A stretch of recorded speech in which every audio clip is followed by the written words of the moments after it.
तमाम गाना गोव्यातून या ठिकाणी ओबीसीचे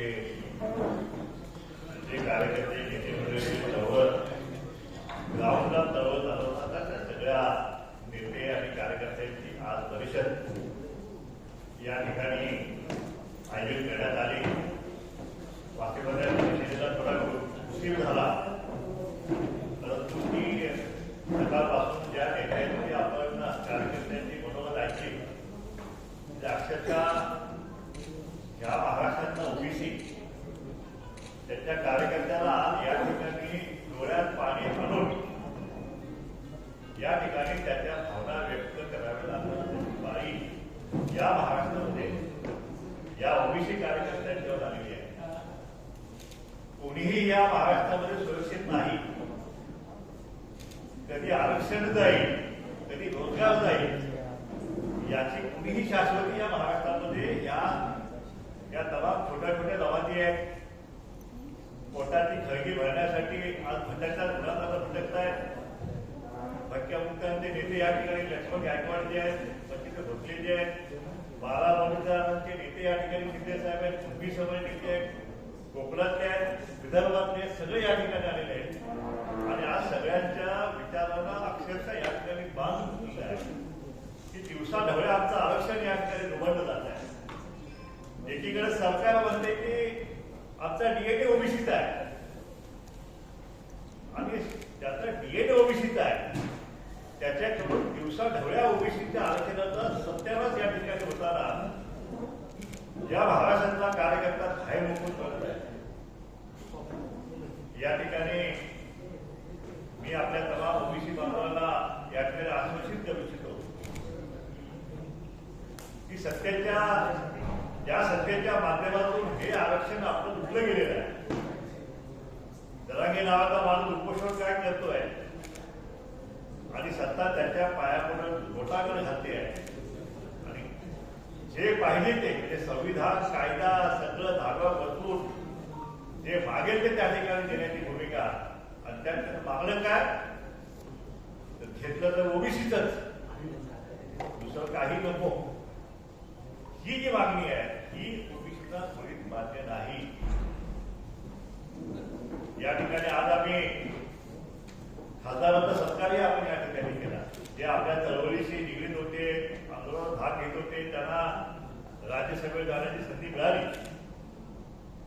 आणि त्यांनाही आपण सांगितले की तुम्हाला राज्यसभेत संधी मिळाली, पण ओबीसीचं जे गावाला जे आहे ते राज्यसभेमध्ये त्या ठिकाणी मानलं गेलं पाहिजे अशी आपण भावना त्या ठिकाणी व्यक्त केली.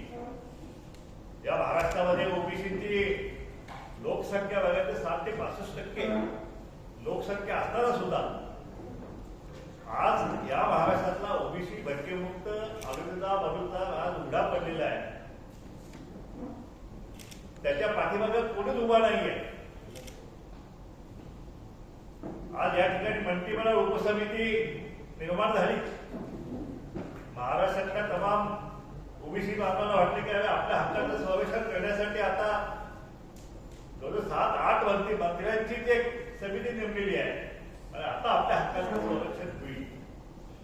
पण समिती स्थापन झाल्यापासून एक सुद्धा निर्णय जो आहे तो ओबीसीच्या हिताचा त्या ठिकाणी झालेला नाही. उलट जे 58 लाख कुणबी दाखले जे या ओबीसीतून दिले गेले त्यांचा आम्ही श्वेतपत्रिका काढू, त्याची चौकशी करू, अशा प्रकारच्या वडिलांना ओबीसी भरती उपसमितीने झाल्या 1 वर्षापूर्वी जवळपास. आजपर्यंत त्यातला एकाही दाखल्याची चौकशी सुद्धा साधी केलेली नाही.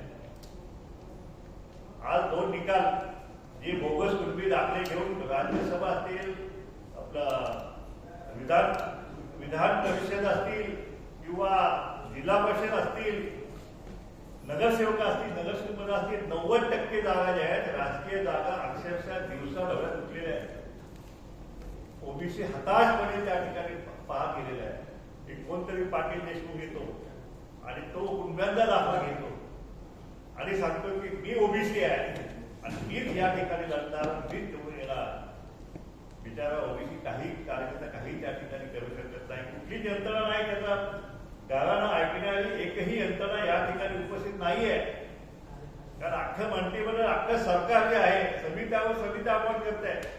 ह्याला कुंड्याचा दाखला द्या, त्याला कुंड्याचा दाखला द्या, त्या निजामाच्या काळातल्या कोण आहे त्यालाही दाखला द्या.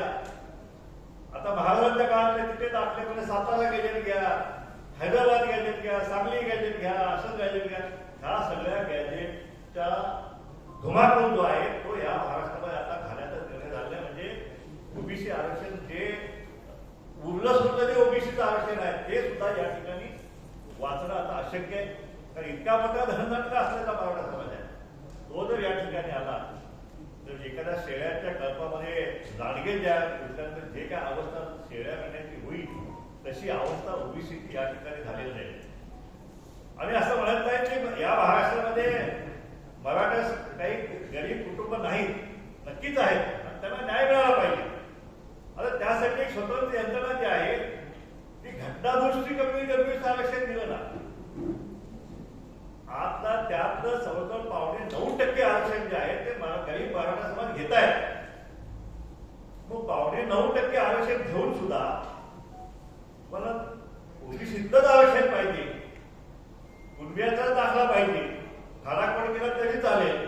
अहो पंजोबा मराठा, आजोबा मराठा, बाप मराठा, आई मराठा आणि ह्या कुणबी कशी काय जात बदलली जाते. हे संविधान जे आहे जे बाबासाहेबांनी आमच्यासाठी जगण्याचा मार्ग त्या ठिकाणी आम्हाला दिला होता, जगण्याचा मान सन्मानाने जगण्याचा मार्ग दिला होता, तो सुद्धा बंद होतोय आज या महाराष्ट्रामध्ये. कुणाकडे जायचं, कुणाला न्याय मागायचा हे या ओबीसी बांधवाला समजत नाही. आज आपले विठ्ठल दरेकर जे आहेत ते म्हणाले की गावातनं बाहेर जाताना, बाहेर येताना आणि गावात येताना सुद्धा आमच्या जीविताचं संरक्षण जे आहे ते सुद्धा करणारी यंत्रणा या ठिकाणी मुळीच नाहीये. कधीही घात आमचा होऊ शकतो, आम्ही कुणाकडेही मागायचं. आणि म्हणून अशा अवस्थेमध्ये आता या महाराष्ट्रातल्या खेड्यापाड्यामध्ये जो काय 2 कुटुंब आहेत, 10 कुटुंब आहेत, 20 कुटुंब आहेत, मेजॉरिटी नसल्यामुळं ही कुटुंब जीव मुठीत धरून जगत आहेत. तुझ्या मतदानाचा अधिकार सुद्धा त्यांचा हिसकावून घेतला जाऊ शकतो की तू मतदान ह्या पाटील देशमुखालाच केलं पाहिजे, नाही केलं तर घरात घुसून मारण्याचा सुद्धा प्रकार या महाराष्ट्रात यापूर्वी झालेला आहे. त्या नागरिक कुटुंबाला घरात घुसून मारलेला आहे की मतदान विरोधात काय केलं. म्हणजे मतदानाचा अधिकार तर सुरक्षित नसेल या महाराष्ट्रामध्ये, अन्नाची सुरक्षा नसेल, जीविताची सुरक्षा नसेल, शिक्षणाची सुरक्षा नसेल, मग या महाराष्ट्रामध्ये कशासाठी आम्ही राहायचं. हा प्रश्न आजच्या बैठकीमध्ये सगळ्या कार्यकर्त्यांनी या ठिकाणी त्यांची खंत बोलून दाखवलेली आहे की काहीतरी आपल्याला करावं लागेल, नाहीतर हा महाराष्ट्र सोडावा लागेल. तर त्यांची सुरक्षा राहिलेली नाही. एक वेणपाळा कुटुंब आहे बारामती मधलं, ज्या तालुक्याचा विकास सगळ्या महाराष्ट्रामध्ये नाही देशामध्ये ज्या तालुक्याचा विकास सगळ्यात जास्त झालेला आहे त्या बारामती तालुक्यातलं एक धनगर समाजाचं कुटुंब आहे. मेंढपाळ मेंढ्या जाणून जगण्याची पाळी त्याच्यावर आली, त्याच्यावर ध्यान होतो. त्याच्या म्हाताऱ्या आजीला त्या ठिकाणी काठ्याने मारहाण होते, त्याला मारहाण केलं जातं. दिवसा ढवळा आया बहिणीची अब्रू लुटली जाते या महाराष्ट्रामध्ये आणि पोलीस प्रोटेक्शन मागितलं तर मागायचं कुणाला, देणार कोण. दिवसा ढवळ्या आमदारांची घरं झाली नाही या ठिकाणी. काय झालं त्याचं काही सुद्धा झालेलं नाही. एकावर सुद्धा गुन्हा दाखल नाही, कोणी पकडला गेला नाही. आणि हे जाणारे कोण अजून अदृश्य आहेत. मी त्यावेळी सांगितले की सापडणार नाहीये. महाराष्ट्राची पोलीस यंत्रणा इतकी सतर्क आहे, इतकी मोठी आहे की आमदारांचं घर कधी जाळलं तो आरोपी अजून सापडत नाही. महाराष्ट्राला माहितच नाही कोणी जाळला. मग या महाराष्ट्रातली कायदा सुव्यवस्था यंत्रणा करायचं काय आणि काय होणार आहे. कुणाचं घर सुरक्षित आहे. त्या आमच्या बाळी समाजाचं हॉटेल चालू, धाबे जाळले, गाड्या फोडल्या आणि काय काय सहन करायचं या महाराष्ट्रात. आणि म्हणून आज सकाळपासून या ठिकाणी आपण सगळ्यांनी जी काय वक्तव्य केली त्यातून आपल्याला संघर्षाशिवाय आता या महाराष्ट्रामध्ये पर्याय नाही. पहिली मागणी आजच्या आजच्या परिषदेची पहिली मागणी झाली की जी मंत्रिमंडळ उपसमितीची नेमणूक केलेली आहे त्या मंत्रिमंडळ समितीचा राजीनामा जो आहे तो पहिला या सरकारने घेतला पाहिजे. ओबीसी समाज महाराष्ट्रातला या मंत्रिमंडळ ओबीसी मंत्रिमंडळ उपसमितीचा राजीनामा मागत आहे. बावनकुळे त्याचे अध्यक्ष आहे. आज या ठिकाणी अनेक विदर्भातली सुद्धा अनेक कार्यकर्त्यांनी भावना बोलून दाखवल्या की जातीनं ओबीसी असलं म्हणजे काय, कर्तव्यानं ओबीसी असलं पाहिजे. आणि बावनकुळे हे ओबीसीच्या हिताचं संरक्षण करण्यासाठी आज फेल झालेले आहे आणि म्हणून त्यांनी ही मंत्रिमंडळ उपसमितीचा राजीनामा द्यावा. मंत्रिमंडळ उपसमिती सगळे मंत्री ओबीसी आहेत, कोण बिगर ओबीसी नाही आहे, पण सगळे आपापल्या कामात लागलेले आहेत. काय चाललंय महाराष्ट्रामध्ये ओबीसीचं लुटला गेला काय काय झालं गेलं नाही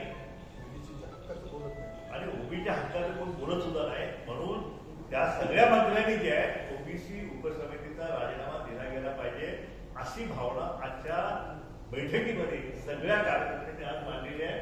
आणि तीच भावना जी आहे ती मी माध्यमांच्या माध्यमातून आज मुख्यमंत्र्यांच्याकडे पोहोचवत आहे की ताबडतोब आपण ही मंत्रिमंडळ उपसमिती बरखास्त करा. ही ओबीसीच्या हिताचं संरक्षण करू शकलेली नाही. दिवसाढवळ्या हा ओबीसी भटकेमुक्त अविरुद्ध मरुद्दा हे नाडले गेलेले आहे आणि त्यामुळं या सरकारवरचा विश्वास सुद्धा जो आहे तो आज या सरकारनं ओबीसीवरचा गमावलेला आहे. या ओबीसी मध्ये जवळपास 16 मंत्री या ठिकाणी ओबीसीचे आहेत. 16 मंत्री आहेत. पण काय करायचं, सगळा गाव मामाचा आहे पण एकही आमच्या कामाचा नाही. एकही मंत्री बोलू शकत नाही की जरांगेंचं आंदोलन झालंय तुम्ही ओबीसीच्या आरक्षणात धक्का लावू शकत नाही असं बोलायची हिंमत एका सुद्धा मंत्र्याची नाहीये. फक्त कोणी तो आम्ही धक्का लागू देणार नाही, हे फक्त धक्का लागू देणार, ते धक्का लागू देणार नाही. आणि इथं गुन्हा नोंदवला जातोय ना. आज 2 निकाल लागलेत, एक गडेहिल्लच जिल्हा परिषदचा आणि आजरा नगराध्यक्ष पदाचा कोल्हापूरमध्ये पुणे. दोघांचेही बोगस कुणबी दाखले आज अपात्र झालेले आहेत आणि त्यावर दोघांची जागा दोघांच्या जागा गेलेल्या आहेत. पण हे जरी दाद पडताळीने हे 2 दाखले बोगस ठरवलेले आहेत, अपात्र ठरवलेले आहेत. पण पुढं आता काय होणार आहे, पुढं सरकारच ह्याला सांगणार आहे दावा कोर्टामध्ये आणि घ्यासटी आणि 5 वर्षापर्यंत हे कोर्टामध्ये स्थगिती आणून 5 वर्ष ही सत्ता जी आहे ती उपभोगणार आहे. हे सगळं षडयंत्र आहे आणि हे षडयंत्र जे आहे ते आम्हाला हळून पाळावंच लागेल. आणि म्हणून या ठिकाणी आजच्या दिवशी आज आपण आंदोलनात्मक भूमिका घेतली या ठिकाणी घेतलेली आहे. जात न्याय जनगणनेचा आपण सुद्धा सकाळपासून आज बरीच चांगली चर्चा त्या ठिकाणी झाली की काळे साहेबांनी तर जात न्याय जनगणना कधी सुरू झाली होती त्यांच्या काळामध्ये, पुढच्या 10 वर्षात काय झालं, त्याच्या पुढच्या 10 वर्षात काय झालं, हे सगळं जे आहे हे सगळं आज या ठिकाणी मांडलं. गोरे साहेबांनी या ठिकाणी चांगलं मार्गदर्शन केलेलं आहे. मी या जात न्याय जनगणनेविषयी आजचा जो निर्णय आंदोलनाचा जो आहे तो या ठिकाणी मी जाहीर करत आहे. त्या ठिकाणी ही जात न्याय जनगणना आता 2 दिवसामध्ये पहिला टप्पा संपणार आहे. दुसरा टप्पा फेब्रुवारी चालू होतोय आणि दुसऱ्या टप्प्यामध्ये ज्यावेळी फेब्रुवारी चालू होईल त्यावेळी हे जात न्याय जातीचा कॉलम जो आहे की आता ह्याच्यामध्ये पहिल्या टप्प्यात तर त्याने फक्त SC/ST केली. ते म्हणाले की ग्रह मोजणी आहे, जात न्याय जनगणना आम्ही पुढच्या टप्प्यात करणार आहे. पण ठीक आहे, पण पुढच्या टप्प्यात जर तुम्ही नाही घेतलं मग काय करायचं. म्हणून आम्ही या ठिकाणी असा आज आम्ही ठराव तयार केलेला आहे की ग्रामपंचायतीचे ठराव जे आहेत ते आता यापूर्वी जवळपास विदर्भामध्ये 200 ग्रामपंचायती ठराव तयार केलेला आहे. जर जात न्याय जनगणना होणार नसेल तर आम्ही संपूर्ण गाव या जनगणनेवरती आम्ही बहिष्कार घालणार आहोत असं कलेक्टरला त्यांनी निवेदन दिलेलं आहे. आणि कलेक्टरने त्यांना लेखी पत्र दिलेलं आहे की पुढच्या टप्प्यामध्ये जात न्याय जनगणना होणार आहे. लबाडाचं आमंत्रण आहे, जिवल्याशिवाय करत नाही. आणि म्हणून आम्ही सतर्क होऊन आम्ही पुन्हा एकदा हे सगळे ठराव ग्रामपंचायत ठरवले आहेत. आम्ही साधारणतः 14 जुलैपर्यंत आम्ही सगळ्या ज्या ग्रामपंचायती आहेत त्या सगळ्या ग्रामपंचायतीचे ठराव जे आहेत ते आम्ही त्या ठिकाणी महाराष्ट्रामध्ये आम्ही अभियान राबवणार आहोत की येणाऱ्या देहा जनगणना जी आहे ते तुम्ही केली पाहिजे. जर नाही केली तर पुढच्या टप्प्यासाठी तुम्ही आमच्या गावात येईल असा निर्णय जो आहे, असा निर्णय आजच्या आपल्या सभेत झालेला आहे. आणि त्याची अंमलबजावणीसाठी प्रत्येक तालुक्यामध्ये बैठका ज्या आहेत, प्रत्येक जिल्ह्यामध्ये बैठका या पुढच्या महिन्याभरामध्ये होती. आणि हे सगळे दाखले जे आहेत, सगळे दाखले करून 15 जुलैला तहसीलदार, प्रत्येक तहसीलदार कार्यालय होती. त्या तालुक्यातील सगळ्या ओबीसीने जे आहे वाजत गाजत ते ठराव जे आहेत ते ठराव घेऊन जाऊन तहसीलदार कार्यालयामध्ये तहसीलदार साहेबांना त्या ठिकाणी दाखले दिले जातील. आणि त्याला इशारा दिला सरकारला की जर पुढच्या टप्प्यामध्ये जात निहाय जनगणना नाही केली तर जात निहाय जनगणनेवरती या महाराष्ट्रातला तमाम ओबीसी जो आहे तो बहिष्कार घातल्याशिवाय राहणार नाही. आणि जी जात निहाय जनगणना करण्याची टीम आहे त्यांना विनंती करणार आहे की तुम्ही टोपे आमच्या गावात मी ह्या जात निहाय जनगणनेसाठी येऊ नये. आणि अशा प्रकारे जात निहाय जनगणनेचं जे आंदोलन जे आहे ते आता आमचं 15 जुलै रोजी संपूर्ण महाराष्ट्रात सगळ्या तहसीलदार कार्यालयात येईल. त्याच्या आधी आम्ही सगळ्या ग्रामपंचायतीचे ठराव जे आहेत ते आम्ही त्या ठिकाणी घेऊ. मराठ्यांची घुसखोरी जी आहे ती या ओबीसी मध्ये 58 लाख कुणबी दाखले घेऊन या ठिकाणी झालेली आहे.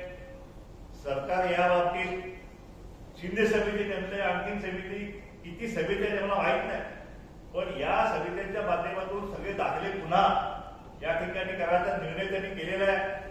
मी आपल्या माध्यमातून सरकारला इशारा देऊ इच्छितो की आपण पश्चिम बंगालमध्ये आता तृणमूल काँग्रेसचं सरकार जाऊन आता सुवेंदु